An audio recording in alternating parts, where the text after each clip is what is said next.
the ticking sound that never actually stopped. After my father's funeral, his lawyer demanded I hand over a silver pocket watch. He claimed it was company property.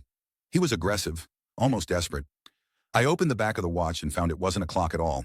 It was a list of names. My name was at the bottom. I looked at the lawyer and said, "This isn't a watch, is it? It's a countdown." The lawyer's face drained of all color as he whispered, "Give it back, before your name starts to glow."